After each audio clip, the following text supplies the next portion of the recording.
ధ్వని. ఇది క్రీస్తు యేసు ప్రేమ ధ్వని, ఇది జగతిలో మ్రోగే సిలువ ధ్వని. పిలుచుచున్నది ప్రతి వారిని, వినుమా విశ్వసించుమా.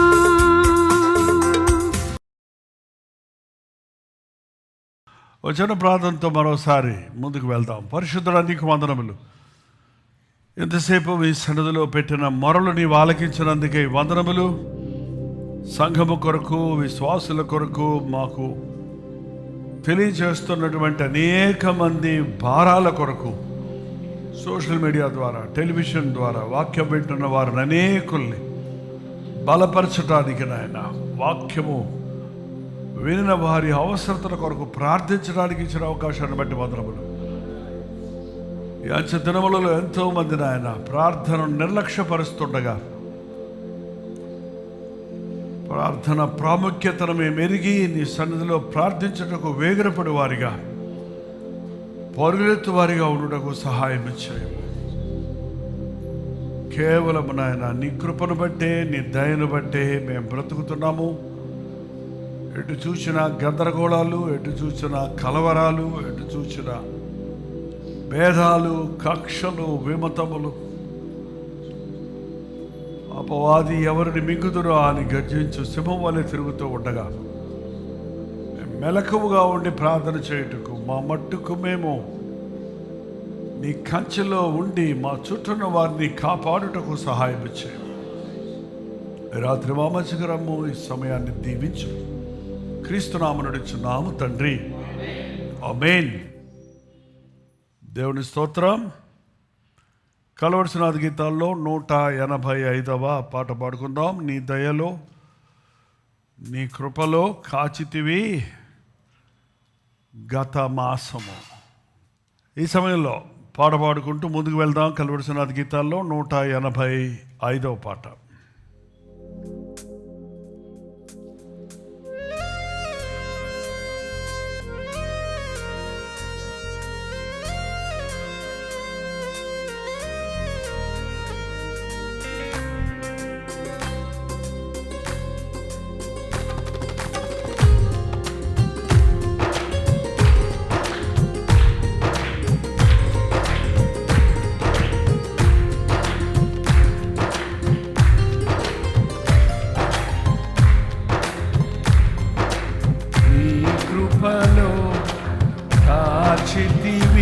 గతకాలము నీ దయలో నీ కృపలో కాచుమయా జీవితాంతము.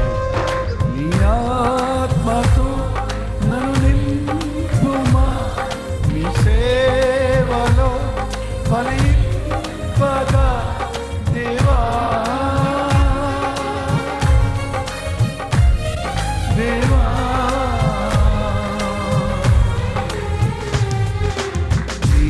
దయలో నీ కృపలో కాచితివి గతకాలము. నీ దయలో నీ నీడలో కాచుమయా జీవితాంతము. నీ ఆత్మతో నన్ను నింపుమా, నీ సేవలో ఫలింపగా దేవా. దేవా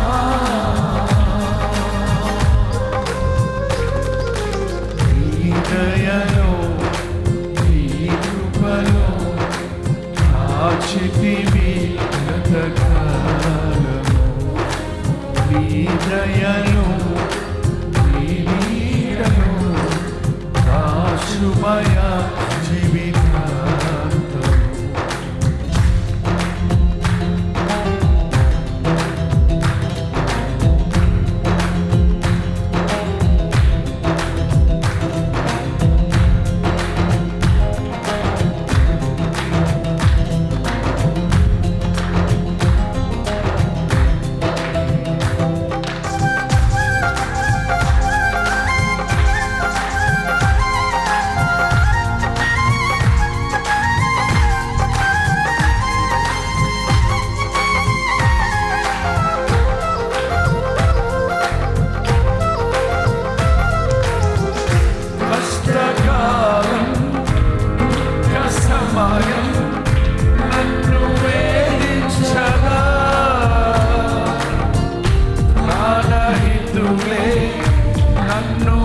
విడచి వెలిగా నన్ను చూడగా కష్టకాలం దుఃఖ సమయం నన్ను వేయించగా ప్రాణహితులే నన్ను విడచి వెలిగా నన్ను చూడగా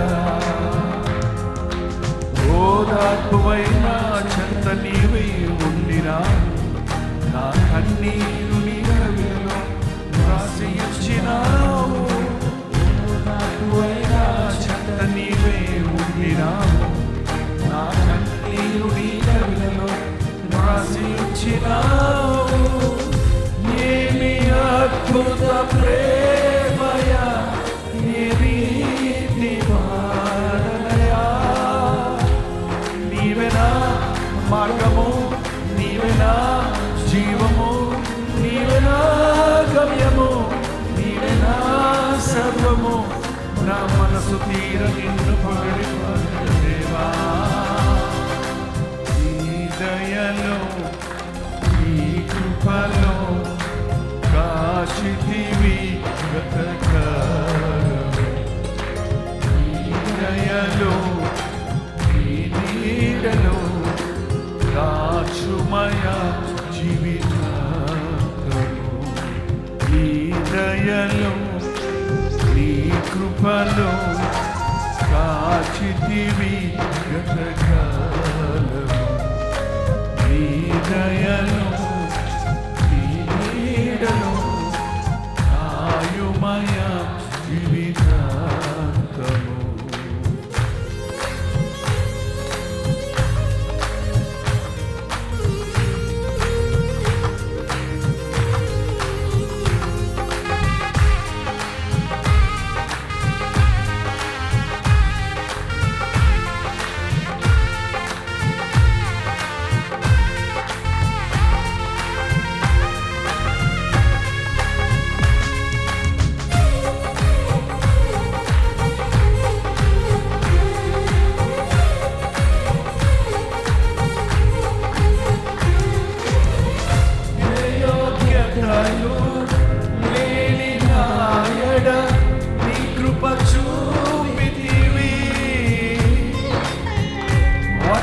పాత్రను గలించి నీవైతివి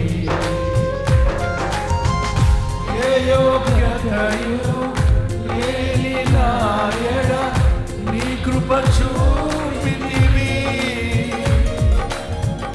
వట్టి పాత్రను మహిమతో నింపి మార్గము నీవైతివి చిత్తమే నాయందు నెరవేర్పవ్వాలని నీ సేవయే నా శ్వాసగా కడవరకు నిలవాలని నీ చిత్తమే నాయందు నెరవేర్పవ్వాలని నీ శ్వాసయే నా శ్వాసగా కడవరకు నిలవాలని నామతి నిన్నేను ఆశతో పాడేగా స్తుతి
కష్టకాలం దుఃఖ సమయం నన్ను వేధించగా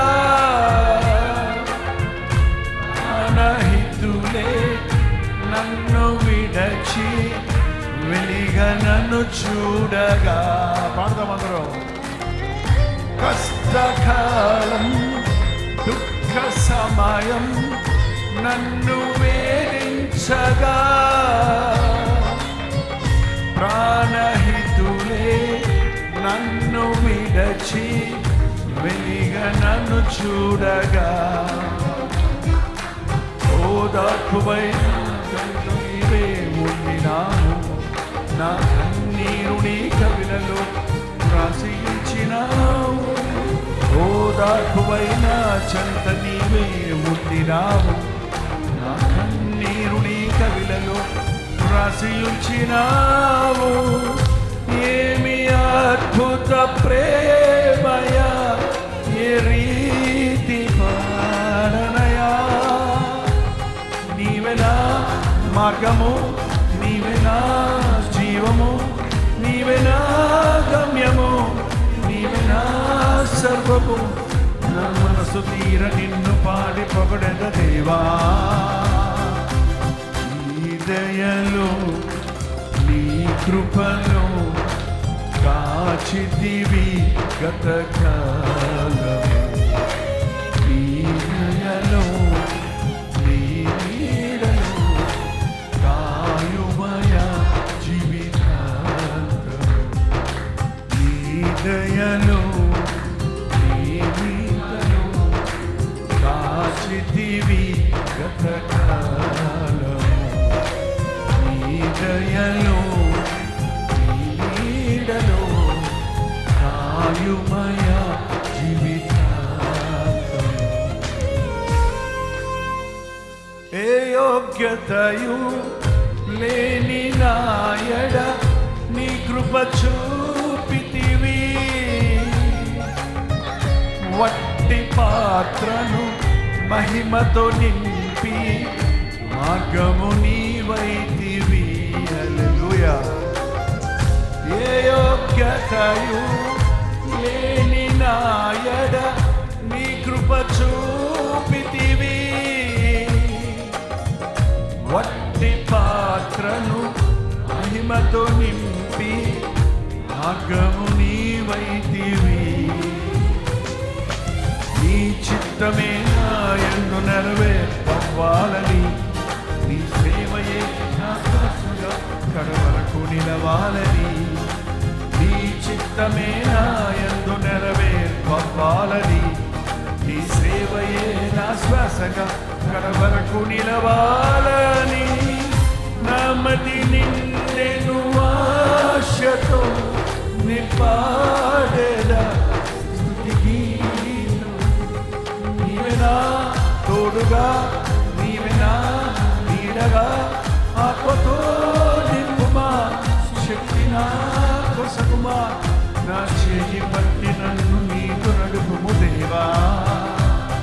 నా చేయి పట్టిన నీతో నడుపుము దేవా.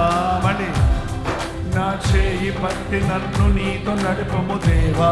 ఇంకోసారి నా చేయి పట్టి నన్ను నీతో నడుపుము దేవా. నీ దయలో నీ కృపలో కాచితివి గతకాలము. నీ దయలో నీ నీడలో దాచుమయ జీవితాంతము. నీ ఆత్మతో నన్ను నింపుమా నీ సేవలో ఫలించగా దేవా.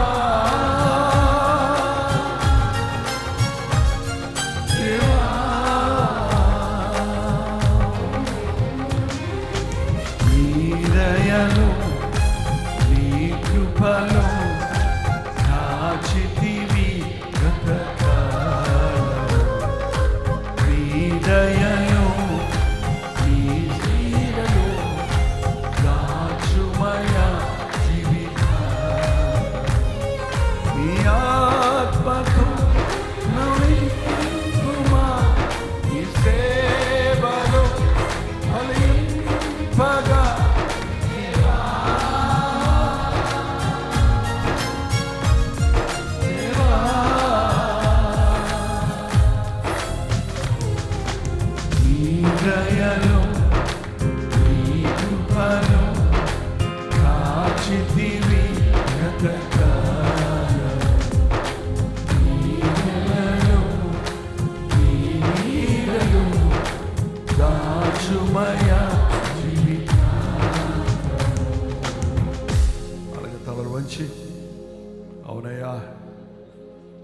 దయలో నీ కృపలో కాచావు, దాచావు.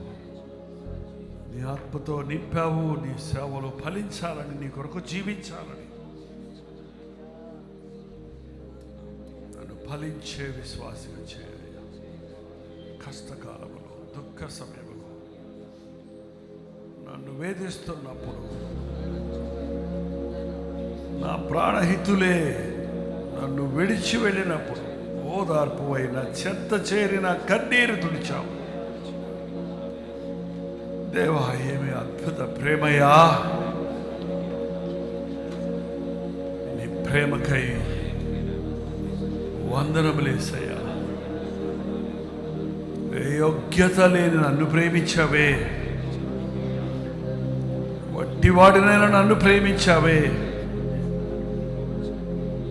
బలహీనుడనే నన్ను నా చేయి పట్టి నడిపిస్తానన్నావు. నీ చేయి వదులక నీతో నడిచే భాగ్యం మాకు దయచే. నిన్ను విడిచిన వారికి శ్రమలు విస్తరిస్తాయి అన్నావు. ఈ లోకం వైపు చూడక, లోక పరిస్థితులు చూచి బెదరక, యేసు వైపు చూచి సాగుటకు, జీవ కిరీటము వైపు చూస్తూ ముందున్న పందెములో ఓపికతో పరిగెత్తుటకు, అంతం వరకు నమ్మకస్తులుగా ఉండటకు మాకు సహాయం ఇచ్చారు. సమయంలో మాతో పాటు లైవ్లో జూమ్లో ఏకీవిస్తున్న ప్రతి ఒక్కరిని దీవించు. ఈ సమయాన్ని మాకు ఆశీర్వదించమని క్రీస్తునామంలో అడుగుచున్నాను తండ్రి. ఆమేన్. దేవుని స్తోత్రం. కూర్చోండి.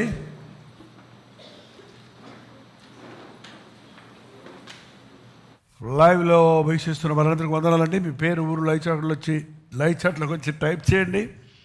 మీ దగ్గర బైబిల్ ఉన్నాయండి? పోయిన వారం ఉందన్నారా? పోయిన వారం ఉంటే ఇప్పుడు కూడా ఉందని అర్థమా? తెచ్చుకున్నారా? ఆఫీసు నుంచి అర్జెంటుగా పరిగెత్తుకు రాలేదా? ఎంతమంది మీలో ఆఫీస్కి, వర్క్ ప్లేస్కి, కాలేజీలకి మీ బైబిల్ పట్టుకెళ్తారో చేయి చూపించండి చూద్దాం. బైబిల్ గుడికేనా? బైబిల్ చర్చిలోనేనా? పెద్ద బైబిల్కి మీకు లగేజ్ కుదరదంటే స్మాల్ బైబిల్స్ వచ్చాయి. ఒక చిన్న బైబిల్ కొనుక్కొని మీ హ్యాండ్ బ్యాగ్లో పెట్టుకోండి అమ్మా. హ్యాండ్ బ్యాగులు లేవా? లేకపోతే చేత్తో పట్టుకోండి, అందరికీ చూపించుకుంటూ వెళ్ళండి. ఇప్పుడేంటి,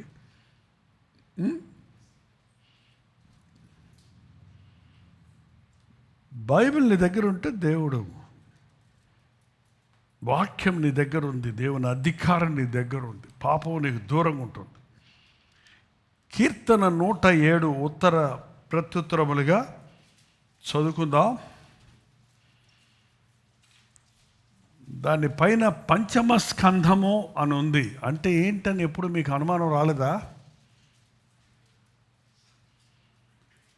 అసలు పైన కింద ఏం చదవరా?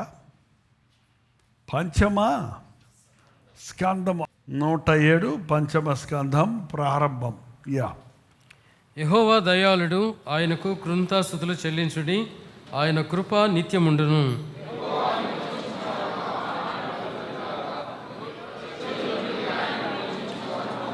తూర్పు నుండి పడమటి నుండి ఉత్తరము నుండి దక్షిణము నుండి నానా దేశముల నుండి ఆయన పోగు చేసిన వారును ఆ మాట పలుకుదురుగాక.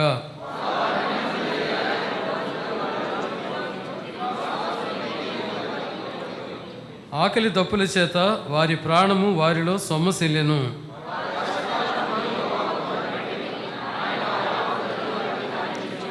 వారొక నివాసపురము చేరునట్లు చక్కని త్రోవను ఆయన వారిని నడిపించెను.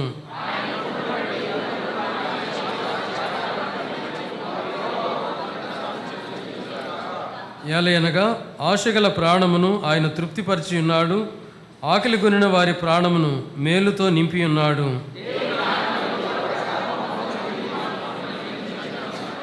బాధ చేతను ఇనుప కట్ల చేతను బంధింపబడిన వారై చీకటిలోను మరణాంధకారంలోను నివాసము చేయ వారి హృదయమును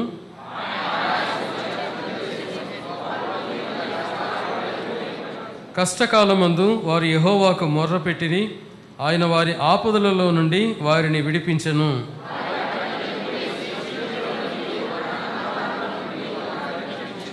ఆయన కృపను బట్టి నరులకు ఆయన చేయు ఆశ్చర్య కార్యములను బట్టి వారు యెహోవాకు కృతజ్ఞతాస్తుతులు చెల్లించుదురుగాక.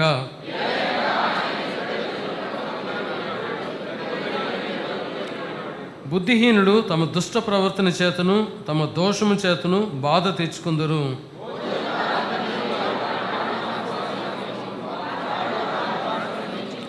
కష్టకాలమందు వారు యెహోవాకు మొర్రపెట్టిరి, ఆయన వారి ఆపదలలో నుండి వారిని విడిపించెను.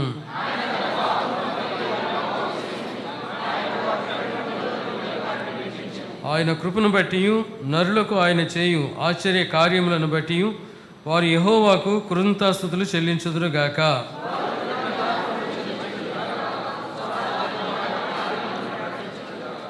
ఓడలెక్కి సముద్ర ప్రయాణము చేయువారు, మహాజలముల మీద సంచరించుచు వ్యాపారం చేయువారు, ఆయన సెలవీయగా తుఫాను పుట్టెను, అది దాని తరంగములను పైకెత్తెను.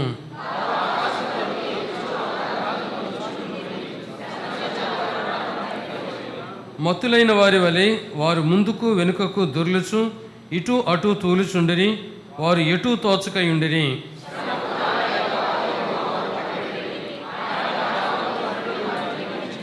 ఆయన తుఫానును ఆపివేయగా దాని తరంగములు అణిగిపోయెను.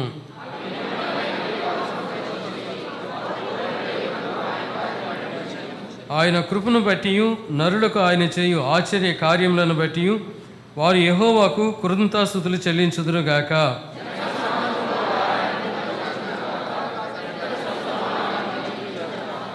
దేశ నివాసుల చెడుతనమును బట్టి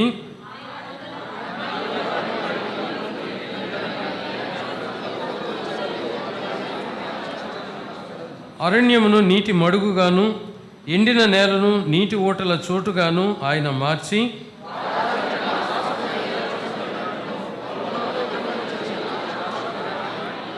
వాటి వలన సస్యఫల సమృద్ధి పొందినట్లును ఆయన ఆకలి కొనిన వారిని అచ్చట కాపురముంచెను.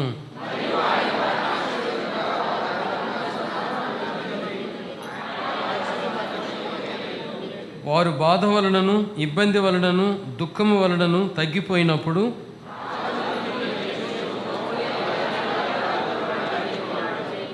అట్టి దరిద్రుల బాధను పోగొట్టి వారిని లేవనెత్తెను, వాని వంశమును మందవలె వృద్ధి చేసెను.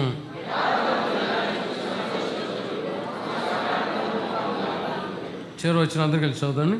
బుద్ధిమంతుడైన వాడు ఈ విషయములను ఆలోచించును, యెహోవా కృపాతిశయములను జనులు తలపోయిదురుగాక. దేవుడు తన పరిశుద్ధ వాక్యం మన వినికిడిలో దీవించునుగాక. ఆమేన్.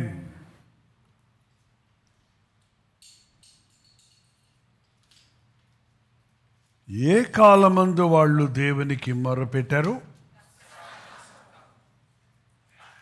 కష్టకాలమందా? అన్ని కాలాల యందు మనం దేవునికి మొరపెట్టొద్దా? అన్ని సమయాల యందు మనం దేవునికి ప్రార్థించొద్దా? అన్ని సందర్భాలలో ప్రభువును స్తుతించొద్దా? ఎల్లవేళలా దేవునికి మన సహాయం అక్కర్లేదా? మాట్లాడరండి. అక్కర్లేదా? కష్టం వచ్చేదాకా కనిపెట్టుకో కూర్చుంటున్నారు ప్రార్థన చేయడానికి. ఏం కష్టం వచ్చింది? ఏం కష్టం వచ్చింది వీళ్ళకి? కష్టకాలమందు, కష్టకాలం, కష్ట సమయం అంటే ఆ ఒక్క పూట, ఆ ఒక్క గంట. కష్టకాలం అంటే అది గంటలో, రోజులో, నెలలో, సంవత్సరంలో తెలియదు. ఏంటంటే మనుషుడు కష్టాల పాలైపోతున్నాడు. ఎక్కువగా ఇందులో స్తుతించండి స్తుతించండి స్తుతించండి స్తుతించండి అని ఉంది. 2వ వచనం చూడండి. యెహోవా విమోచించిన వారు ఆ మాట పలుకుదురు గాక. విరోధుల చేతిలో నుండి ఆయన విమోచించిన వారును తూర్పు నుండి, పడమటి నుండి, ఉత్తరము నుండి, దక్షిణము నుండి, నానా దేశముల నుండి ఆయన పోగు చేసిన వారును ఆ మాట విందురుగాక. కష్టకాలం చెన్నైలో ఉన్నోళ్ళక, కష్టకాలం ఏప్రిల్ నెలలోన, కష్టకాలం నెలాఖరున, కష్టకాలం యాక్సిడెంట్ అయినప్పుడా, కష్టకాలం వ్యాధి వచ్చినప్పుడా? ఎప్పుడండి కష్టకాలం? ఎవరికి వస్తాయి కష్టాలు? తూర్పు, అది కూడా రాదా? తూర్పు, ఉత్తరం, పడమట. ఈ తెలుగు వాళ్ళు కాదు, తమిళ వాళ్ళు కాదు, ఇంగ్లీష్ వాళ్ళు అసలే కాదు. East and west, north and south. నా దగ్గర ఒక చిన్న కాంపాక్స్ ఉంది. అది ఇక్కడ బలిపీఠం మీద పెడితే ఎటు ఈస్టు, ఎటు వెస్ట్, ఎటు నార్త్, ఎటు సౌత్ అని తెలిపిస్తుంది. 4 దిక్కులు ఉన్నాయి. NEWS ఏమంటది? న్యూస్ అంటే ఏంటని అసలు? న్యూస్ అనే మాట ఎక్కడి నుంచి వచ్చింది అనుకుంటున్నారు? నార్త్, ఈస్ట్, వెస్ట్, సౌత్, 4 దిక్కుల నుండి వచ్చిన సమాచారాన్ని న్యూస్ అంటున్నారు. ఏంటండి యేసు ప్రభు చెప్పింది ఏంటి? మీరు సర్వలోకమునకు వెళ్ళి సర్వ సృష్టికి, అంటే అర్థం you go to the north, go to the east, go to the west and go to the south. తూర్పు పడమరలు, ఉత్తర దక్షిణములలో ఉన్న ప్రతి మూలకు వెళ్ళి వాక్యం చెప్పండి, శుభవార్త చెప్పండి, గుడ్ న్యూస్ చెప్పండి. కష్టకాలము ఎవరికి? నార్త్లో ఉన్నోళ్ళక, వెస్ట్లో ఉన్నోళ్ళక, ఈస్ట్లో ఉన్నోళ్ళక? ఏంటండి ఎక్కడుంది కష్టకాలం? వెస్టర్న్ కంట్రీస్లో కష్టకాలమా? ఈస్టర్న్ కంట్రీస్లో కష్టకాలమా? సౌత్ ఆఫ్రికా లాంటి ప్రాసెస్లో కష్టకాలమా? మానవుడు ఎక్కడున్నాడో అక్కడ మానవుడికి కష్టాలు ఉన్నాయా లేవా? వాడు వెస్టర్న్ కంట్రీస్లో వాడు తెల్లోడైనా నల్లోడైనా, పెద్ద పెద్ద మేడల్లో ఉన్న, చిన్న చిన్న గుడిసెల్లో ఉన్న, వాడు బాగా టాప్ ఎడ్యుకేటెడ్ అయినా అన్ఎడ్యుకేటెడ్ అయినా, ప్రతి వాడి కష్టాలు వాడికి ఉన్నాయి. ఆ కష్టాల నుంచి బయటపడడానికే మనుషుడు కష్టపడుతున్నాడు. చెప్పండి అందరూ. కష్టాల నుంచి బయటపడటానికి కష్టపడితే ప్రయోజనం ఉంది? కష్టంలో ఉన్నోడికి ఏం కావాలి? ఉపశమనం కావాలి, విశ్రాంతి కావాలి. కానీ మనుషుడు ఏం చేస్తున్నాడు? కష్టాలు పోగొట్టుకోవడానికి కష్టాలు పడుతున్నాడు. ఒక అబద్ధం అప్పుడు ఆడినోడు చూడండి, ఆ అబద్ధాన్ని కప్పిపుచ్చుకోవడానికి ఎంత కష్టపడతాడో, ఎంత నటిస్తాడో, ఎంత ప్లాన్లు వేస్తాడో, ఎన్ని అబద్ధాలు చెప్తాడో, ఎన్ని ఒక తప్పు ఎప్పుడు కూడా నీకు బాధను కలుగు చేస్తుంది. ఆ బాధ పోగొట్టుకోవడానికి మరిన్ని తప్పులు చేస్తున్నారు. అప్పు చేస్తున్నాడు, తప్పు చేశాడు. అప్పుల బాధ ఎక్కువైపోతే సారాయి తాగుతున్నాడు. ఏం చేస్తాడు? సారాయి తాగటం వల్ల మరొక తప్పు చేస్తున్నాడు.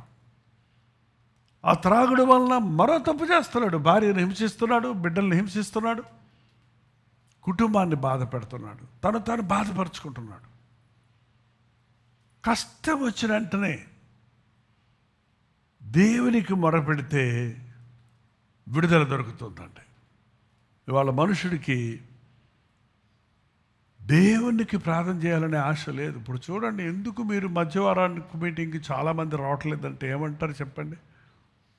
చెప్పండి. ఇవాళ మీరు వచ్చారులే, కొన్నిసార్లు మీలో కూడా కొంతమంది రారు. చెప్పండి, ఏమంటారు? ఉద్యోగంలో చాలా పనులండి,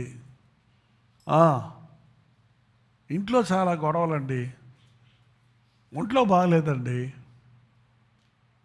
ఫ్రెండ్ వచ్చాడండి, ఊరికి వెళ్ళామండి.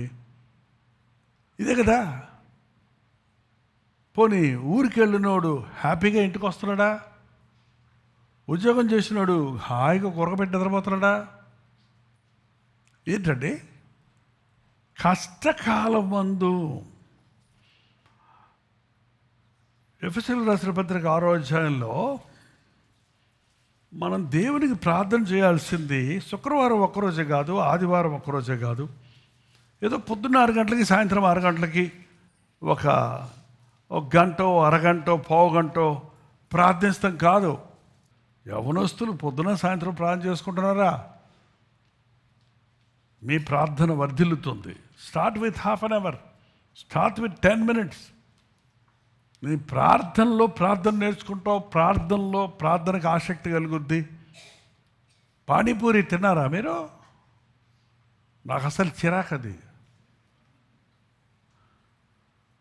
అప్పుడప్పుడు మా పిల్లలు డాడీ చూడు చెయ్యి అదేంటదే, అందులో ఏదో పోస్తారు, అందులో పోసింది అదే మీద పడిపోద్ది. కానీ పానీపూరి తినేవాళ్ళంట ఒకటి తిని ఊరుకోడంట. ఎందుకని? తిన్నారా? తింటారు. మీరందరూ చెన్నై వాళ్ళు తక్కువ వాళ్ళుగా. అది తినగానే దాంట్లో ఉన్న పొల్లగా, ఆ తీపిగా, ఆ కొంచెం వగరగా ఆ నువ్వు ముగించే లోపల అది అడుగుద్దంట నాలుక, ఇంకోటి పెట్టవా? పానీపూరికి అడిక్ట్ అయిపోయిన వాళ్ళు ఉన్నారటండి. పానీపూరీలకే సిగరెట్లకు తాగినట్టు, డ్రగ్ వేసుకున్నట్లు సాయంకాలం అయితే ఆ బండి ఎక్కడ ఉంటుందో ఎత్తుకుంటూ పోయి అవి తింటే కానీ అడిగి నిద్ర పట్టదంట. అది తిన్నగా ఒక యాపిటైట్ ఇస్తుంది. అలాంటిది ఏంటో వేస్తారంట అందులో. అది ఫైనల్గా హెల్త్ కూడా పాడు చేస్తుందట. ఏంటండి? ప్రార్థన చేసి చూడండి, ఆమెను అనేలోపుడు మళ్ళీ చేయాలనిపిస్తుంది. ఈ పానీపూరి పానీపూరి ప్రారంభించండి. మీకెందుకు? ఎడతెగక ప్రార్థన చేస్తారు. మన దేశానికి వచ్చినటువంటి మిషనరీ ప్రార్థన ప్రేయింగ్ హైడ్, ప్రార్థనాపరుడైన హైడ్ మిషనరీగా వెళ్తానంటే అందరూ ఎగతాళి చేశారు. నువ్వు గట్టి స్వరం లేదు, గట్టి పర్సనాలిటీ లేదు, నిన్ను చూస్తే ఎవరు లెక్క చేయరు, నీ మాట వినరు, నువ్వు కమాండ్ లేదు నీ వాయిస్లో, నువ్వేం మిషనరీ అవుతావు డిస్కరేజ్ చేస్తే దేవుడు నన్ను వెళ్ళమన్నాడు, నేను వెళ్తాను ఇండియాకి అని మన దేశానికి వచ్చి ఏం చేయలేక ప్రార్థన చేయటం మొదలుపెట్టాడు. ప్రార్థన చేస్తూ ఉండేవాడు. కొన్ని నెలలు కంటిన్యూస్గా ప్రేయర్ చేస్తుండేవాడు. మీకులాగా పొద్దున్న అరగంట సాయంత్రం అరగంట కాదు. ఏంటంటే అతనికి వచ్చిన సహాయకుడు, అయ్యారు బ్రేక్ఫాస్ట్ రెడీ అండి అని అంటే, కొంచెంసేపు ప్రార్థన చేసుకొని అయ్యా, ఇంకొంచెంసేపు ప్రార్థన చేసుకొని అయ్యా. మధ్యాహ్నం అయిపోయేది, బ్రేక్ఫాస్ట్ లేదు, ఏమీ లేదు. అయ్యారు ఉదయం బ్రేక్ఫాస్ట్ కూడా చేయలేదు, మధ్యాహ్నం భోజనం టైం అయిపోయింది, రెడీగా ఉంది భోజనం, చల్లారిపోతుంది, రండి వస్తాను ఉండయ్యా, ఇంకొంచెంసేపు ప్రార్థన చేసుకొని అయ్యా అని అనేక సార్లు భోజనమే తినేవాడు కాదంట ఆయన. అయ్యారు 1 గంట అయిపోయింది, నిద్రపోండి, రాత్రి 1 గంట నిద్రపోండి అని మంచం దాకా తీసుకెళ్ళి వదిలేస్తే మంచం కింద మోకరించి ఈ పని అతను తొంగి చూస్తుంటే ఇంకా మోకరించి మీద ఉంటే, అయ్యారు వీక్గా ఉన్నారండి, పొద్దునుంచి సరిగ్గా తినలేదు, పడుకోండి ఇంకొంచెంసేపు ప్రార్థన చేసుకొని అయ్యా. మనకైతేనా ఆమెనంటే హల్లెలూయా, అబ్బా ఎలా ఉన్నాయి, తొందరగా ముగించాడు ప్రార్థన.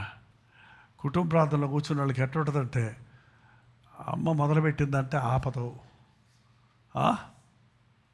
ఎప్పుడా ఎప్పుడా ఎప్పుడా అనుకొని ఆ తల పట్టుకొని కూర్చుంటారు. ఆమెను అడగానే ఎవడో ఏదో బంధకాల నుంచి ఇడిపించినట్టు కొంతమందికి కదా.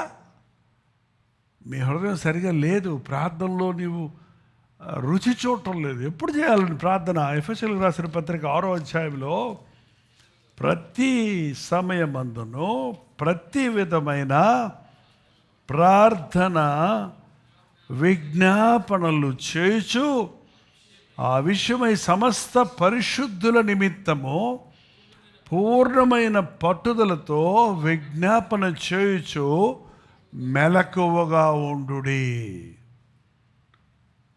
ప్రతి సమయమందును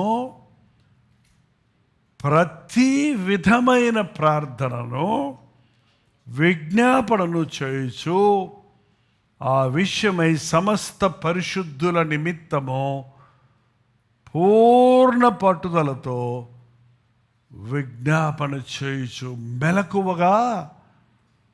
కష్టకాలంలో మాత్రం కాదండి, అన్ని సమయాల్లో చేయాలి. ప్రతి సమయం అంతా ప్రతి విధమైన ప్రార్థన.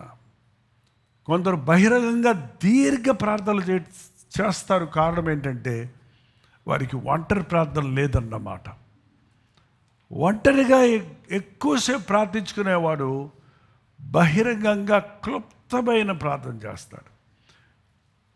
చిన్న ప్రార్థన అన్నాను నేను. క్లుప్తమైన ప్రార్థన అంటే పాయింట్స్ అన్నీ కూడా నువ్వు గంట సేపు ప్రార్థన చేసుకున్నప్పుడు, మనకెన్నో భారాలు పెట్టుకొని ప్రార్థన చేస్తున్నప్పుడు, మనం వాటన్నిటినీ మర్చిపోతూ ఉంటున్నప్పుడు పరిశుద్ధాత్ముడు ఆయనే మన పక్షంలో వచ్చి ఏం చేస్తాడట? యుక్తముగా ఎలా ప్రార్థన చేయాలో మనకి ఆయన నేర్పిస్తాడు. ఏంటంటే ప్రతి విధము అన్న ప్రార్థన ప్రతి సమయం మందు ఆ వైర్లో అలా కనెక్ట్ చేయగానే ఏమొస్తుందండి? అందులోంచి పవర్ వస్తుంది. ఎలక్ట్రిసిటీ అనేది పవర్, అది కరెంట్ అందులోంచి వెళ్తూ ఉంది. నువ్వు దాన్ని కరెక్ట్ చేయగానే కరెక్ట్గా బల్బు వెలుగుద్ది, లేక ఫ్యాన్ తిరుగుద్ది, ఇంకేదైనా జరుగుద్ది. ఒక మంచి ప్రార్థనాపరుడి జీవితం ఎలా ఉండాలంటే ప్రార్థన నవనాడుల్లో ప్రవహిస్తూ ఉండాలి. ప్రార్థనాత్మ ఉండాలి. ప్రార్థన చెయ్యు అనగానే టక్కన బయటకు వస్తుంది నోట్లో నుంచి. ఏది చేయాలి, ఎప్పుడు చేయాలి, ఎందుకు చేయాలి అనే ప్రత్యేకమైన ప్రార్థన, యుక్తమైన ప్రార్థన వస్తుంది. కష్టం వచ్చినప్పుడు మాత్రం ప్రార్థన చేసుకోవటం, శ్రమ వచ్చినప్పుడు మాత్రం ప్రార్థన చేసుకోవటం, ఆపదలు వచ్చినప్పుడు మాత్రం ప్రార్థన చేసుకోవటం వలన ఆ కష్టాలు తీరుతాయి. కష్టం వచ్చినప్పుడు ప్రార్థన చేస్తే ప్రభు ఏమన్నాడు చూడండి, అక్కడికి 107వ కీర్తనలో 6వ వచనంలో, వారి కష్టకాలమందు యెహోవాకు మొరపెట్టిరి, ఆయన వారి ఆపదలలో నుండి వారిని విడిపించెను. వారొక నివాసపురము చేరున్నట్లు చక్కని త్రోవలలో వారిని నడిపించెను. ఆయన కృపను బట్టి నరులకు ఆయన చేయు ఆశ్చర్య కార్యములను బట్టి వారు యెహోవాకు కృతజ్ఞతాస్తుతులు చెల్లించుదురు గాక. ఎలాగనగా ఆశగల ప్రాణమును ఆయన తృప్తిపరిచున్నాడు, ఆకలి కలిగిన వాని ప్రాణమును మేలుతో నింపి ఉన్నాడు. దేవుని ఆజ్ఞలకు అంతవరకు బాగుంది, అయిపోయింది 9వ వచనంతో. దేవుని ఆజ్ఞలకు లోబడక మహోన్నతిని తీర్మానమును తృణీకరించినందున కష్టకాలంలో సహాయం చేసిన దేవుడే దేవుణ్ణి కృతజ్ఞతాస్తుతులు చెల్లించుదురు గాక అన్నాడండి. చెల్లించలేదు వాళ్ళు. కష్టం తీరిన తర్వాత, చక్కని త్రోవల్లో నడిపిస్తున్న తర్వాత వారు దేవునికి కృతజ్ఞతలు చెప్పలేదు, దేవుణ్ణి స్తుతించలేదు, దేవుణ్ణి మర్చిపోయారు. దేవుడు మేలు చేసిన తర్వాత స్తుతించడానికి బదులు వాళ్ళని విడిపించాడు, వాళ్ళని నడిపించాడు, వాళ్ళు దేవుడు ఆశీర్వదించాడు. కానీ వాళ్ళు ఏం చేశారు? దేవుని ఆజ్ఞలకు లోబడక మహోన్నతిని తీర్మానమును తృణీకరించినందున బాధ చేతను ఇనుప కట్ల చేతను బంధించబడిన వారై చీకటిలోను మరణాంధకారములోను నివాసము చేయు వారి హృదయమును ఆయన ఆయాసము చేత కృంగజేసెను. వారు కూలి ఉండగా సహాయము చేయవాడెవడో లేకపోయాడు. కొంచెం బాగుంటే సార్ ఏం ఎగురుతారులేబ్బా. మనసు మీద ఉన్నవాడిని స్వస్థపరిస్తే దేవుణ్ణి స్తుతిస్తానికి గాక 10 మంది శుద్ధులయ్యారు. ఏమయ్యారు 90 స్వస్థపరిచిన ప్రభు దగ్గరికి వెళ్ళలేదు. నాకు తెలిసి అక్కడ యాజకుడి దగ్గరికి వెళ్ళినట్టు కనపడలేదు. ఎక్కడికి వెళ్ళారు వీళ్ళు? ఇన్ని రోజులకు నలుగురితో తిరిగే అవకాశం వచ్చిందని ఫ్రెండ్స్ దగ్గరికి వెళ్ళారేమో. నన్ను కుష్ఠరోగి అని హేళన చేసిన వాళ్ళకి దగ్గర వెళ్ళి నా తడక చూపిస్తాను వెళ్ళాడేమో. ఏంటండి, నాకు దేవుడు ఏం చేశాడు? అసలే నాకు ఒక కాలం కలిసి వచ్చింది, నాకు కుష్ఠరోగి పోయింది అనుకున్నాడంట ఒకడు. ఏంటంట దానంతట అదే ప్రార్థన చేసినందుకు కాదంట బాగుపడింది. చాలామందికి ఏంటి పిల్లలు లేనప్పుడు ప్రార్థన చేయమని అడిగితే భారంతో ప్రార్థన చేసినప్పుడు బిడ్డలను ఇస్తాడు. ఒక్కసారి వచ్చి చెబుతారు, బిడ్డలను ఇచ్చారు, మీరు ప్రార్థన చేయమన్నా అయ్యగారు బిడ్డను ఇచ్చారని చెబుతారు. ఏంటండి, కొన్ని సంవత్సరాలు అయిపోయేటప్పటికీ వాళ్ళు మీటింగ్కి రారు, దేవుడిచ్చిన బిడ్డను మీటింగ్కి తీసుకురారు. అమ్మ దేవుడిచ్చాడు కదా బిడ్డ అని అంటే ఒక ఆమె అంది, దేవుడిచ్చాడా? మేము వేళాంగనికి వెళ్ళి వచ్చాం. ఎక్కడికి వెళ్ళొచ్చాడా? ప్రార్థన చేయమని అడిగిందంట, వేళాంగనికి వెళ్ళి వచ్చిందంట. వేళాంగనికి వెళ్ళిన మూలన వచ్చిందన్న విశ్వాసం ఉంది, కానీ ప్రార్థన చేస్తే కలిగిందన్న విశ్వాసం లేదు. ఎందుకంటే వేళాంగనికి వారం వారం వెళ్ళక్కర్లా, వెళ్ళక్కర్లా. సంవత్సరానికి ఒకసారో అప్పుడప్పుడు మొక్కుబడి చేసుకున్నప్పుడు వెళ్ళి ఆ మొత్తం జుట్టు మీద ఉన్న తల మీద ఉన్న జుట్టు అంతా ఆ జుట్టు అంతా ఇచ్చేసి వచ్చేస్తే నా జుట్టు అన్ని మేలులు చేశాడని సాక్ష్యమేమో నాకు తెలియదు. మరి ఎందుకు కావాలి ఆ జుట్టు? ఎందుకు పేలు పుచ్చిపోయిన కుళ్ళిపోయిన వాసన కొట్టే ఆ జుట్టు ఎందుకురా బాబు దేవుడికి? ఎంతమంది ఈ రోజునండి దేవుడు చేసిన మేళ్ళు మర్చిపోయి మళ్ళీ కష్టాల్లో పడ్డప్పుడు ఎవడూ సహాయం చేయలేని దాకా కుస్తీలు పడతారు.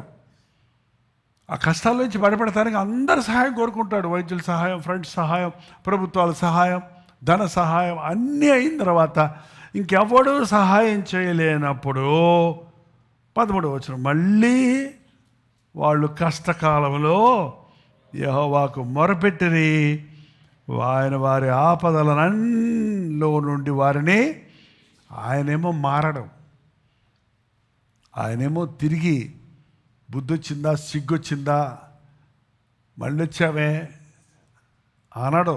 ప్రేమ కలిగిన ప్రభు, క్షమించే ప్రభు మళ్ళీ విడిపించాడు. ఆయన మళ్ళీ విడిపిస్తే వారి కట్లను తెంపేశాడు, వారి చీకట్లో నుండి మరణాంధకారములో నుండి వారిని బయటికి రప్పించాడు. ఆయన కృపను బట్టి నరులు ఆయనకు చేయు ఆశ్చర్య కార్యములను బట్టి వారు యెహోవాకు కృతజ్ఞతలు చెల్లించుదురు గాక. అక్కడ గాక అంటున్నారంటే చెల్లిస్తాం లేదు, వాళ్ళు చెల్లించాలి. దేవుడిని నిడిపించిన తర్వాత, నిన్ను రప్పించిన తర్వాత, నీ బాధలు తీర్చిన తర్వాత నీవు దేవుడు చేసిన ఆశ్చర్య కార్యాలకు ఆయనకి కృతజ్ఞతలు చెల్లించాలి. ఏలయనగా ఆయన ఇత్తడి తలుపులు పగలగొట్టి ఉన్నాడు, ఇనుప గడుగులు విర్రగొట్టి ఉన్నాడు. బుద్ధిహీనులు తమ దుష్ట ప్రవర్తన చేత, దోషము చేతను బాధ తెచ్చుకొందురు. అది వదిలి ఆయన ఇనప గడియలు, ఇనప గొలుసులు, నీ బంధకాలన్నిటించి నేను విడిపించిన తర్వాత నువ్వు దేవుణ్ణి స్తుతించలేదు సరిగదా, మళ్ళీ దుష్ట ప్రవర్తనకు చోటిచ్చి, దోషాలకు చోటిచ్చి ఏం తెచ్చుకుంటారంట? బాధ అంటే ఏంటి? బాధ తెచ్చుకొందురు. ఎక్కడైనా కొనుక్కుంటారేంటిది? బాధ తెచ్చుకొందురు. ఎంతమంది వాళ్ళు అంటుంటారు, బాధలండి, ఇబ్బందులండి, శ్రమలండి. ఎవరిచ్చారయ్యా నీకు? దేవుడిచ్చాడా? దేవుని మందిరంలో ఇవ్వబడ్డాయా నీకు? నువ్వే తెచ్చుకున్నావు. నువ్వే సాతానుకు చోటిచ్చి బాధలు తెచ్చుకున్నావు. మళ్ళీ బాధలు వచ్చినప్పుడు మళ్ళీ వాడు మరణద్వారములు సమీపించుదురు. అంతే, చచ్చే స్థితికి వచ్చినప్పుడు, కేసు సీరియస్ అయిపోయినప్పుడు, మరణ పడక మీద ఉన్నప్పుడు, ఇక గతి లేకని పరిస్థితుల్లో మళ్ళీ ఏం చేస్తారంట? కష్టకాలంలో యెహోవాకు మొరపెట్టిరి, ఆయన వారిని ఆపదల్లో నుంచి వీళ్ళని ఎన్నిసార్లు విడిపించినా, ఎన్నిసార్లు రక్షించినా, ఎన్నిసార్లు మేలు చేసినా మళ్ళీ పోయి చిక్కుంటున్నారు. ఇంతకుముందు ఒకసారి చెప్పాను, ఈ కథ మీకు గుర్తుందో లేదో.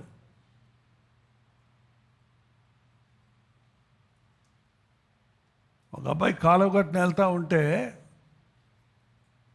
అక్కడ ఒక కప్ప బాత్తోటి అరుస్తుంది, అని అరుస్తుందట. ఏంటి ఆ శబ్దం అని తొంగు చూస్తే కొండ సిలువ ఆ కప్ప నోటితో పట్టుకొని ఉంది. కొండ సిలువ తెలుసా?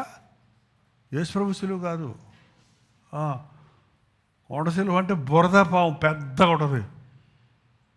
అది దాని నోట్లో ఉంది, అది అరుస్తుంది.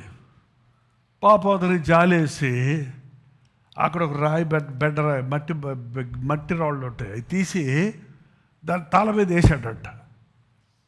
వేస్తే ఆ తల పాము దెబ్బ కొంచెం దెబ్బ తగలగానే అది వదిలేసింది. కప్ప తప్పించుకుంది. హల్లెలూయా, ఇవాళ కప్పను రక్షించాను అనుకున్నాడట. అని 2 అడుగులు వేసేటప్పటికి మళ్ళీ బ్యాడ్ పడుతుంది. ఏమైంది మళ్ళీ అని వెనక్కి తొగ్గు చూస్తే మళ్ళీ కప్ప దాని నోట్లోనే ఉంది. మళ్ళీ ఓ రాయేసాడు, వదిలేసింది. పోన్లే అనుకుంటే మళ్ళీ ఓ చెప్పే కానీ మళ్ళీ ఏర్పడుతుంది. అసలు ఏంటిది అని 3వసారి పాము కప్పను వదిలేసాక నిలబడ చూస్తున్నాడంట, ఏమవుతుంది ఇక్కడ అని. పాపం పాము ఏం చేయట్లేదు, మట్టి తినేసి కదలలేదు. పాము మీకు తెలుసు, భరత పాము అంటే ఫుల్గా మట్టి తినేస్తుంది, పాకలేదు, పరిగెత్తు, కొట్టి చంపేయచ్చు. దాన్ని చంపినా కూడా ఏం చేయదు, అది కదలలేదు అంత బాగా. అది కదలలేకపోతుంది, దాని తప్పేం లేదు. అది చేసేది ఏంటంటే నోరు అటు తెరిచి కూర్చుంది అంతే. అదేం కప్పను పట్టుకోవట్లా, దాని వెనకాల పరిగెడతల్లా. ఈ కప్పే ఏం చేస్తుంది, ఇట్టెగిరి దాని నోట్లోకి కొడుతుంది. ఏంటండి, ఎగిరి దాని నోట్లో అదే పడుతుంది, మళ్ళీ బ్యా అంటుంది. మళ్ళీ ఇడిపిస్తే మళ్ళీ ఎగిరి మళ్ళీ అక్కడే పడుతుంది, మళ్ళీ బ్యా అంటుంది. ఇదే మనుషుల పని. సైతాన్ని శోధించాడు, సైతానే శోధిస్తల్లా. వాడు బేలకుండా నీకు నోరు తెరిచి పెట్టాడంతే, నీకు ఆకర్షణ పెట్టాడంతే. నువ్వే ఎగిరెగిరి పడుతున్నావు. ఎంతమంది ఈ రోజున బాధలు విడిపించిన తర్వాత బాధల్లో పడతారు. ఎందుకు 100 సార్లు విడిపించాలి మనల్ని? ఆయన శక్తి లేనివాడా? ఒక్కసారి నువ్వు ఒక్క విడుదల పొందితే బతుకంతా ఆయన సాక్షిగా ఉంటావు. ఆయన విడిపిస్తాడు, చక్కని మార్గాల్లో నడిపిస్తాను అంటున్నాడు.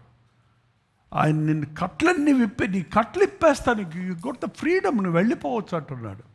పర్లేదు, తర్వాత తీసుకుందాం, వెళ్ళిపోవచ్చు అంటున్నాడు. కానీ మనం మళ్ళీ వెళ్ళి కష్టాల్లో పడుతున్నాం. 20వ వచనం కూడా చూడండి. ఆయన తన వాక్కును పంపి వారిని బాగు చేసెను, వారు పడి ఉన్న గుంటలలో నుండి వారిని విడిపించెను. వాక్కును పంపి అపవాదిని ఎదిరించి వారిని బాగు చేశాడు. వారు పడిన గుంటల్లో నుండి వారిని పైకి లేపారు. కానీ ఆయన కృపను బట్టి నరులు ఆయన ఆశ్చర్య కార్యములను బట్టి వారు యెహోవాకు కృతజ్ఞతాస్తుతులు చెల్లించిరి అని లేదు, చెల్లించుదురు గాక, చెల్లించాలి అన్నమాట. గాక అంటే ఏంటి? దేవుడు వాళ్ళు కృతజ్ఞతలు చెల్లించాలి. వారు కృతజ్ఞతలు చెల్లించుదురు గాక, ఉత్సాహధ్వనితో ఆయన కార్యములు ప్రకటించుదురు గాక. ఆయన మేలులు స్తుతించడానికి బదులు మళ్ళీ శ్రమల చేత వారి ప్రాణము కరిగిపోయాను, మత్తులైన వారి వలె ముందుకు వెనుకకు దొర్లుచు ఇటు అటు తూలుచుండిరి. శ్రమకు తాళలేక వారు యెహోవాకు, ఇందాక కష్టకాలం, ఇది ఏం కాలం? కష్టాలు ముదిరిపోయిన కాలం, కష్టాలు తట్టుకోలేని కాలం. శ్రమలకు తాళలేక వారు యెహోవాకు మొరపెట్టిరి. ఆయన ఆపదలలో నుండి ఆయన విడిపించాడు. ఎప్పుడైనా సరేనండి, మనము దేవునికి మొరపెడితే ఆయన విడిపిస్తాడు. ఆపత్కాలంలో నువ్వు నాకు మొర్రపెట్టు, నేను నీకు ఉత్తరం ఇచ్చేదను. నువ్వు పారిపోవు, నువ్వు నిద్రపోవు, నువ్వు మర్చిపోవు. అవునా? ఏం చేయాలి? నీవు నన్ను మహిమపరుస్తావు, నువ్వు స్తుతిస్తావు, నువ్వు సాక్ష్యం ఇస్తావు. చెన్నై వాళ్ళకి సాక్ష్యాలు లేవా అండి? చాలా స్లోగా సాక్ష్యం అంటే ఉంటారేంటి మీరు? దేవుడు నాకు మేలు చేశారని వాళ్ళు చేయొద్దండి.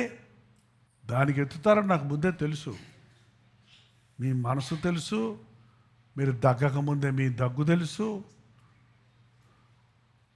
మీరు ఏడవకముందే మీ ఏడుపు తెలుసు, మీకు సంతోషం ఎప్పుడు వస్తుందో కూడా నాకు బాగా తెలుసు.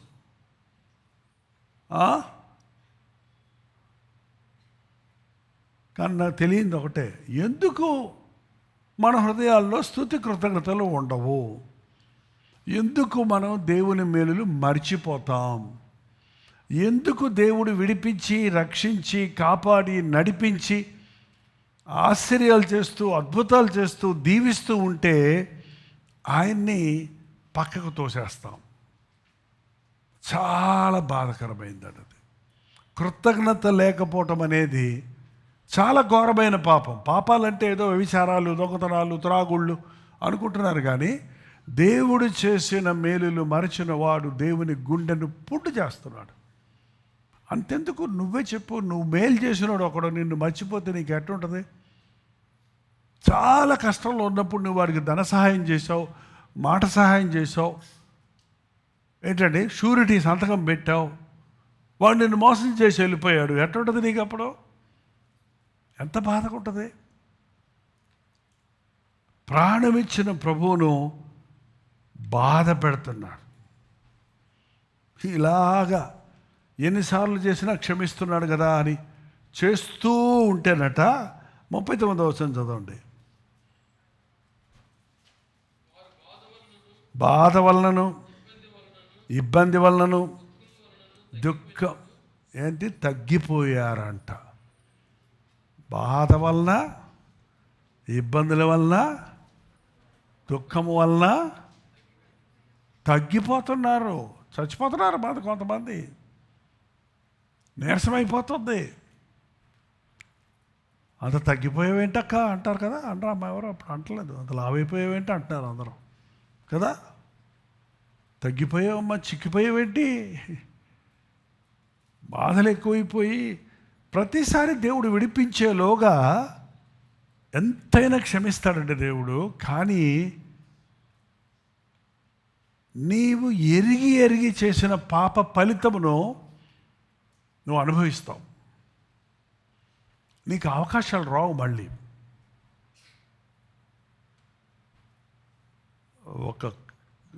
ఏదైనా ఒక ఫిల్టర్ చేస్తున్నప్పుడు 4-5 గిన్నెల్లో నుంచి మార్చుకుంటూ చేస్తున్నావు అనుకో, చివరికి ఏమైంది చెప్పు? తగ్గిపోద్దా లేదా? ఒక్కొక్కటి ఊడిపోతూ ఉంటే ఒక చెట్టు తీసుకెళ్ళి అక్కడే చేస్తే ఏమవుతుంది? పీలగా తయారవుద్ది. అలాగే మనం చాలామందిని ఎన్నోసార్లు క్షమిస్తున్నాడు, కానీ చివరికి వచ్చేటప్పటికి దీనివల్ల నష్టపోతున్నాం, దానివల్ల మేలులు పోగొట్టుకుంటున్నాం. దావీదుని క్షమించాడు దేవుడు, కానీ పుట్టిన బిడ్డ చచ్చిపోయాడు. మళ్ళీ బిడ్డ రాలేదే, ఆ బిడ్డ రాలే, ఇంకో బిడ్డ ఇచ్చాడు, కానీ ఆ బిడ్డ రాలేదు. ఇంకా నువ్వు తలకిందులు తప్ప చేసినా రాదు ఆ బిడ్డ. ఏంటండి, ఆయన చేసిన తప్పు వలన చుట్టూన్న రాజులందరికీ ఎగతాళి అయిపోయింది. ఆ ఎగతాళి తీసేయలేవు. దావీదు తీసుకొచ్చిన బాధ దేవుని నామానికి ఎరాస్ అవ్వదది. తను చేసిన తప్పు తన పిల్లలు చేస్తుంటే కంటి ముందు తట్టుకోలేక ఏడ్చాడు. నువ్వు దేవునితో ఆటలాడుతున్నావు అంటే నీ జీవితం తగ్గిపోద్ది, నీ ఆయుష్ తగ్గిపోద్ది, నీ సంతానం తగ్గిపోద్ది, నీ యూస్ఫుల్నెస్ తగ్గిపోద్ది, నీ బలం తగ్గిపోద్ది. తగ్గిపోయినప్పుడు దుఃఖం వలన, బాధ వలన, ఇబ్బందుల వలన తగ్గిపోయినప్పుడు రాజులను తృణీకరించుచు త్రోవలేని ఎడారిలో వారిని తిరుగులాడజేయువాడు అట్టి దరిద్రుల బాధను పోగొట్టి వారిని లేవనెత్తెను. వారి వంశములను మందవలే వృద్ధి చేసెను.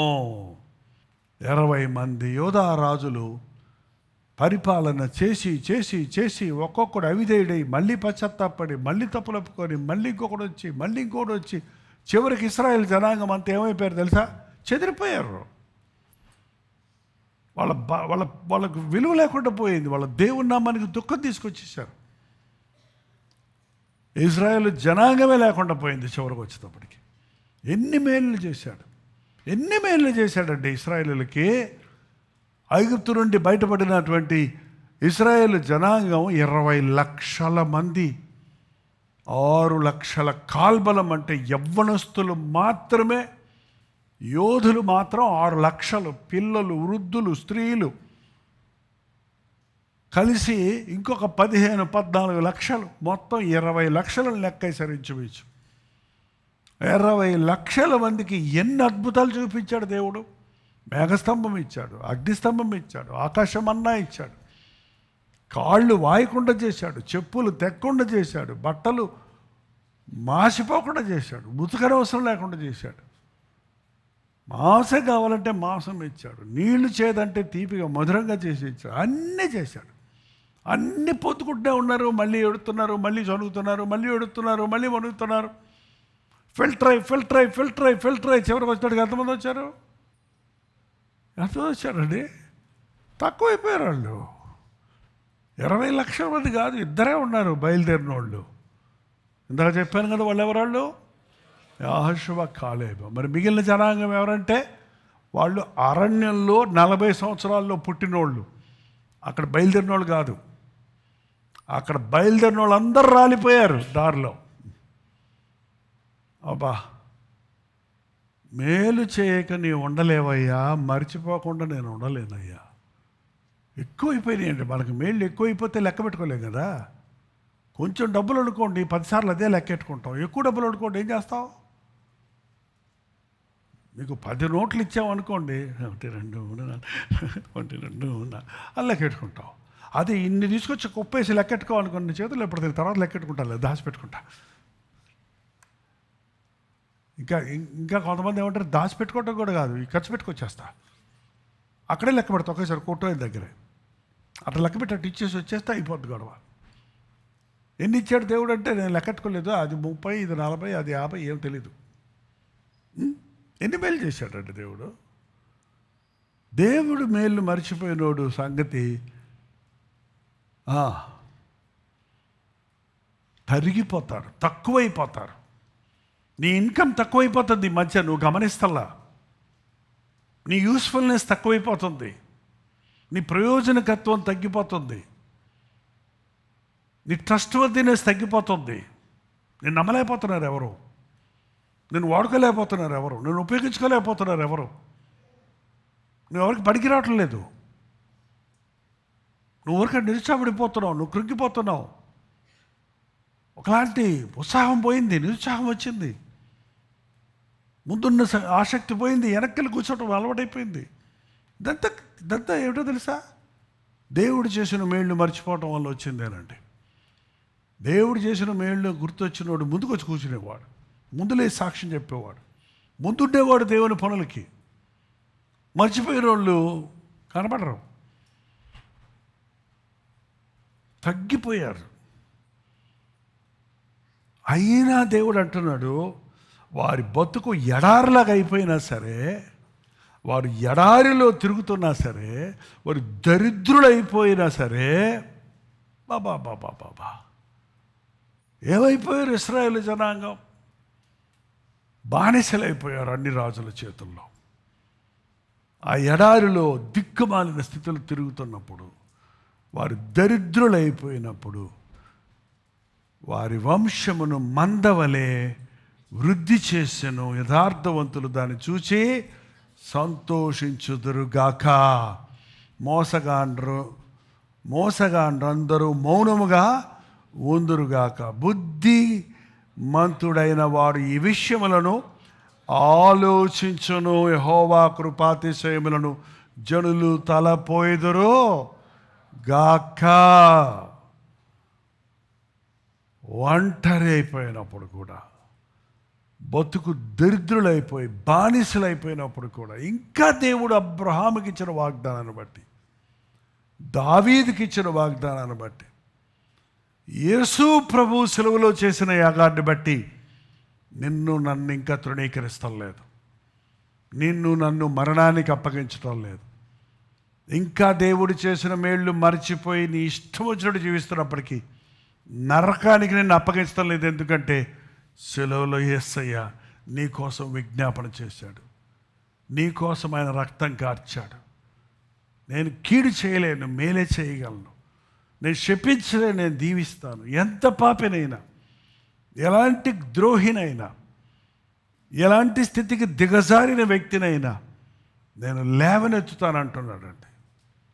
ఇప్పుడైనా మనం తగ్గించుకుంటే, దీన్ని ఆలోచిస్తే, తలస్తే, దేవుడు చేసిన మేలులు, దేవుడిచ్చిన ఆధిక్యతలను ఆలోచిస్తే మనం దీవించబడతాం. ప్రార్థన చేసుకుందాం. లేచెలబడండి. ఒక 5 నిమిషాలు వ్యక్తిగతంగా చేయండి. తర్వాత అందరూ కలిసి ప్రార్థించి ముగించుకుందాం.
కష్టకాలం దుఃఖ సమయం నన్ను వేధించగా ప్రాణహితులే నన్ను విడచి వెలిగా నన్ను చూడగా. అవునయ్యా. కష్టకాలం దుఃఖ సమయం నన్ను వేధించగా ప్రాణహితులే నన్ను విడచి వెలిగా నన్ను చూడగా ఓదార్పువైన చెంత నీవే ఉండినావు. నా కన్నీరు నీ కవిలలో రాసి ఉంచినావు. ఓదార్పువైన చెంత నీవే ఉండినావు. నా కన్నీరు నీ కవిలలో రాసి ఉంచినావు. ఏమి అద్భుత ప్రేమయ ఏ రీతి పాడనయా. నీవే నా మార్గము, నీవే నా జీవము, నీవే నా గమ్యము, నీవే నా సర్వము. నా మనసు తీర నిన్ను పొగిడి పాడెద దేవా. ఈ దయలో ఈ కృపలో కాచితివి కథకాలం. నీ దయలో నీ నీడలో కాచుమయ జీవితం. నీ ఆత్మతో నన్ను నింపుమా. నీ సేవలో ఫలింపగా దేవా.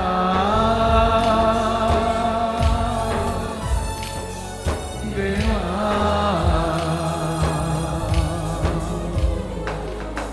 నీ దయలో నీ కృపలో కాచితివి గతకాలం. నీ దయలో నీ నీడలో కాచుమయ జీవితాంతం. నీ దయలో నీ కృపలో కాచావు. నీ నీడలో నాయన నివసించినట్లుగా నీవు నన్ను దాచి లోక పోరాటము నుండి నన్ను తప్పించయ్యా. నీ ఆత్మతో నింపి నిన్ను స్తుతించేవాడిగా నన్ను చేయయ్యా. ఎన్నో మార్లు నా కష్టకాలాల్లో నన్ను విడిపించావు. ఎన్నోసార్లు నన్ను అనేక వేదన నుండి తప్పించావు. ఇంటివారు సొంతవారు అందరూ నన్ను విడిచినప్పటికీ నన్ను ఆదరించి దరి చేర్చుకున్నావయ్యా. నా కన్నీరు తుడిచావయ్యా. నీ ప్రేమను ఎలా మరిచిపోగలయ్యా. నీ దయను ఎలా మరిచిపోగలను నాయన. నీవు చేసిన ఉపకారాలు నేను మరిచిపోకుండా తలంచుకోవడానికి ఎల్లవేళలా నిన్ను స్తుతించడానికి సహాయం చేయ. ప్రతి సమయమందు ప్రతి విధమైన ప్రార్థనా విజ్ఞాపనలతో కృతజ్ఞతలు చెల్లించుకోవడానికి సహాయం చేయాలి. మేలు చేయకుండా నీవు ఉండలేవు. ఎంత పాపినైనా ఎంత దోషినైనా ఎన్నిసార్లు నీ గాయాలు రేపినా దండించక క్షమిస్తున్నావే, శిక్షించక క్షమిస్తున్నావే, తోసివేయక చేరదీస్తున్నావే. నీ ప్రేమను చులకన చేసుకోక నీ మేలు తలంచి నిన్ను స్తుతించడానికి, స్తుతి కృతజ్ఞతలతో నీ సాక్షిగా జీవించడానికి ఉత్తర దక్షిణములు తూర్పు పడమరలో ఉన్న ప్రతి ఒక్కరిని యేసే రక్షకుడని ఎరుగునట్లుగా నీ మేలులను ప్రకటించడానికి, నీ శిలువ యాగమును బట్టి, శిలువ ప్రేమను బట్టి, నీ ఆత్మ అభిషేకమును బట్టి నీ సాక్షిగా నిలబడడానికి నాకు సహాయం చేయి. ఈ ఆవరణలో ఉన్న ప్రతి ఒక్కరిని నువ్వు సమకూర్చుకున్నావయ్యా. మాతో పాటు అనేక గ్రామాలు, పట్టణాలు, రాష్ట్రాలు, దేశాలను కల్వరి ప్రతి తొడిలో ఏకీభవిస్తున్న వారందరినీ నార్త్, ఈస్ట్, వెస్ట్, సౌత్ నుండి నీవు కూర్చుకుంటున్నావయ్యా. నువ్వు సమకూర్చుకొని నీ చేత ప్రేమించబడిన వారిని నువ్వు పోగు చేస్తున్నావయ్యా. నీకు వందనాలు తండ్రి. గత 5 సంవత్సరాలుగా నీ బిడలను పోషిస్తున్నావయ్యా. మేము తప్పిపోకుండా, జారిపోకుండా, నీకు దూరం వెళ్ళిపోకుండా నీ వాక్యాన్ని పంపి మమ్మల్ని బాగు చేస్తున్నావయ్యా. మేము పడి ఉన్న గుంటల్లో నుండి మమ్మల్ని లేపుతున్నావయ్యా. నువ్వు వదిలేస్తే మేము ఎప్పుడో మట్టయిపోదుమే. నువ్వు ముఖం తిప్పుకుంటే మేము నాశనం అయిపోదుమే. నీ ప్రేమ భారమైనది, నీ దయ, కృప, కనికరములు లెక్కించలేనంత పొక్కిసం అన్నది గుర్తించుటకు సహాయం ఇచ్చి ఎల్లవేళలా స్తుతి కృతజ్ఞతలు కలిగి నీకు ఇష్టలుగా, నీ సాక్షులుగా జీవించుటకు మా ఒక్కొక్కరికి నీ సహాయం ఇచ్చాయి. క్రీస్తు నామములో అడుగుచున్నాను తండ్రి. మన తండ్రి అయిన దేవుని యొక్క ప్రేమయు, కుమారుడైన క్రీస్తు యొక్క కృపయు, ఆదరణకర్త అయిన పరిశుద్ధాత్మ యొక్క సహవాసం కూడి వచ్చిన మనందరికీ, లైవ్లో జూమ్లో ఏకీభవిస్తున్న మీకందరికీ ఇప్పుడును సదాకాలం తోడై ఉండును గాక. ఆమేన్, ఆమేన్, ఆమేన్. అందరికి వదలాలండి. లైవ్లో జూమ్లో ఉన్నవారు మీరు ఎక్కడెక్కడి నుంచి చూస్తున్నారో మీ పేరు, ఊరు, లైవ్ చాట్లోకి వచ్చి టైప్ చేయండి.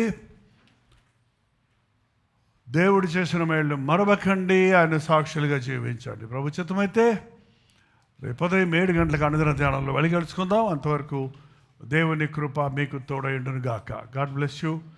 Good night. అందరికీ వందనాలు. హల్లెలూయా. న్యూఢిల్లీ, ఢిల్లీ పరిసర ప్రాంతాల్లో ఉన్న వారందరికీ శుభవార్త. భవిష్యత్తుమైతే ఈ మార్చ్ 26వ తారీఖు ఒక హాలిడే కనుక ఒక ప్రత్యేకమైన 1 డే గెట్ టుగెదర్ను మీ కొరకు ఢిల్లీలో ఏర్పాటు చేస్తున్నాం. మీరు తెలుగువారైనా, హిందీ వారైనా, మరి ఇతర భాషలకు చెందిన వారైనా రండి. సోషల్ మీడియా ద్వారా, టెలివిజన్ కార్యక్రమాల ద్వారా దేవుని వాక్యాన్ని వింటున్న మిమ్మల్ని ఆధ్యాత్మికంగా బలపరచాలని, మీ కొరకు ప్రార్థించాలని, ముఖాముఖిగా మిమ్మల్ని చూసి మీ కొరకు ప్రత్యేకంగా ప్రార్థించాలని, పరీక్షలు రాసేవారి కొరకు ప్రార్థించాలని ఢిల్లీ వస్తున్నాం. మార్చ్ 26వ తారీఖు మధ్యాహ్నం 2 గంటల నుంచి 5 గంటల వరకు, 6 గంటల నుంచి 10 గంటల వరకు 2 సెషన్స్గా ఈ 1 డే గెట్ టుగెదర్ జరుగుతుంది. YWCA Constantia hall, gate number 1, Gurdwara Bangla Sahib, Ashok road, New Delhi. ఇంకా విషయం మీకు వివరాలు కావాలంటే ఈ QR కోడ్ను మీరు స్కాన్ చేసుకోండి, లేక 893939393939 నెంబర్కి వాట్సాప్ పెట్టండి, లేక కాల్ చేయండి. మీరందరూ తప్పక వస్తారని, ప్రభు సన్నిధిలో మనందరం కలిసి ఆయన వాక్యమును ధ్యానించుటకు, పాడి స్తుతించుటకు, మరి ముఖ్యంగా ముఖాముఖిగా మనం చూసి మీకోసం ప్రార్థించుటకు ఆశిస్తున్నాను. రండి, దేవుని సన్నిధిని, దేవుని విడుదలను అనుభవించాలి.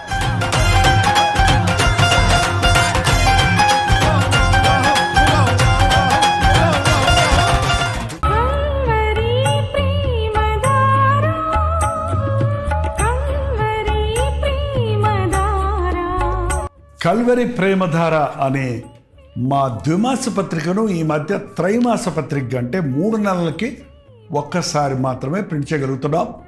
మరి గత 40 సంవత్సరాల పైబడి కొనసాగుతున్న ఈ పత్రికను ఆపు చేయటం ఇష్టం లేక దీన్ని త్రైమాస పత్రికగా మార్చున్నాం. మీరు కల్వరి ప్రేమధార పత్రికను చదువుతున్నారా?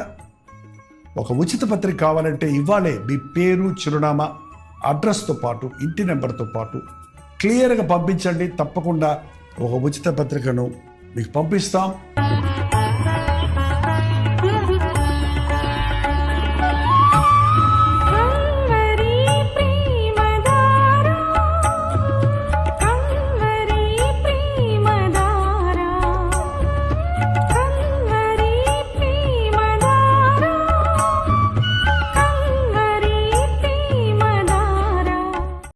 Calvary, the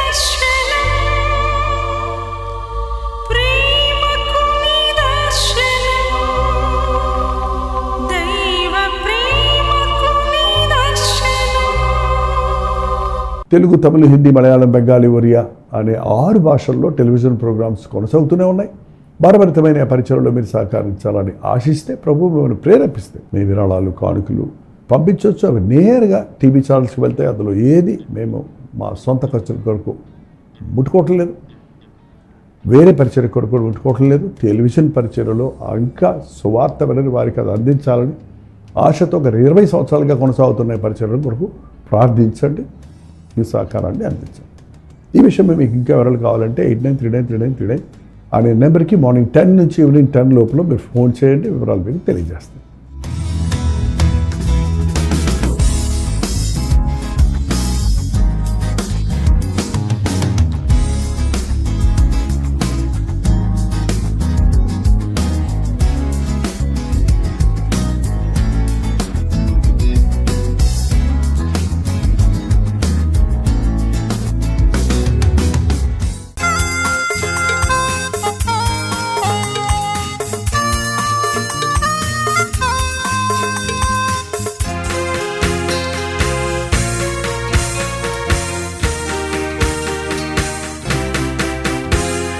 బ్రతుకు భారమై నిరాధారమై నిరాశతో నిండిన వారికి ఇది నిరీక్షణ ధ్వని. బ్రతుకు భారమై నిరాధారమై నిరాశతో నిండిన వారికి ఇది నిరీక్షణ ధ్వని. నలిగిన హృదయములా